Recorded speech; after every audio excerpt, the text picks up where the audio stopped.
Pada hari ini kita dapat menghadiri rapat paripurna DPD Kabupaten Cilacap dengan agenda 1. Penetapan rancangan berita acara persetujuan bersama DPD Kabupaten Cilacap dengan Bupati Cilacap tentang penetapan rancangan peraturan daerah Kabupaten Cilacap.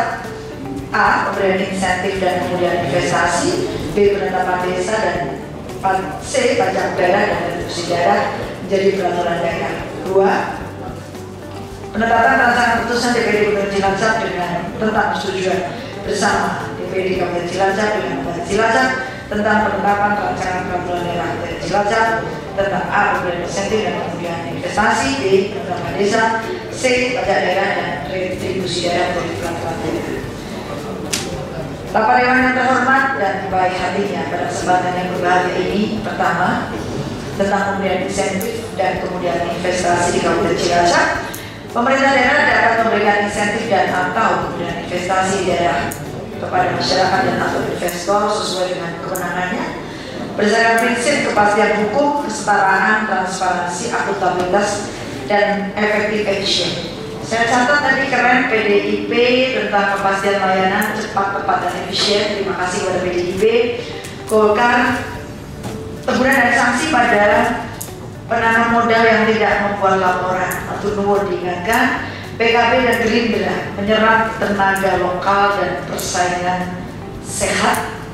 Jadi kalau investasi tentu ini menjadi kunci.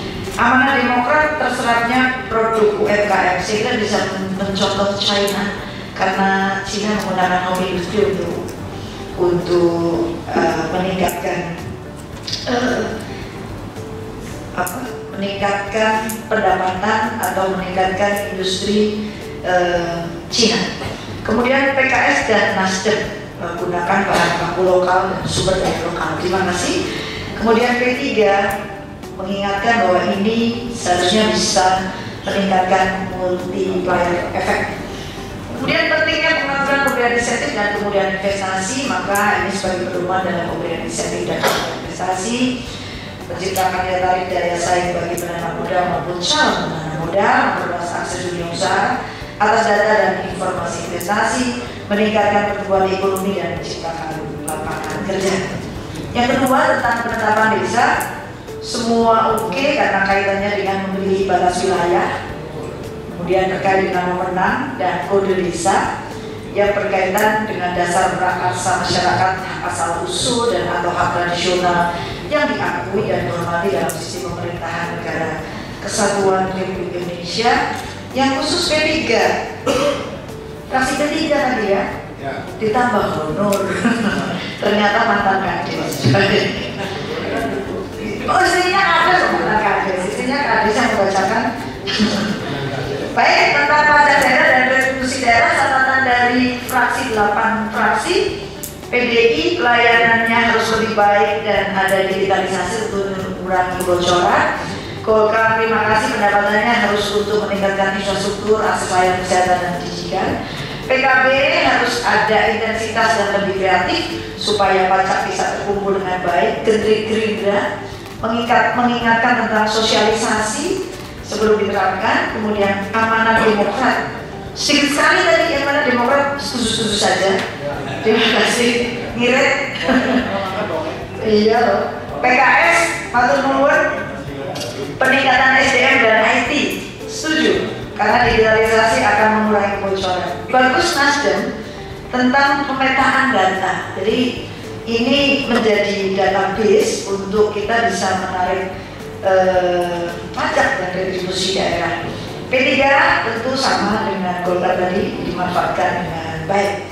Bapak Ibu hadirin yang baik hatinya, terkait dengan restrukturisasi pajak daerah, kita bisa lakukan dengan objek pajak barang dan jasa tertentu yang merupakan penggabungan dari pajak penerangan jalan, pajak parkir, pajak hotel, restoran, hiburan. Kasihan sekali Cilacap memang belum ada pajak hiburan.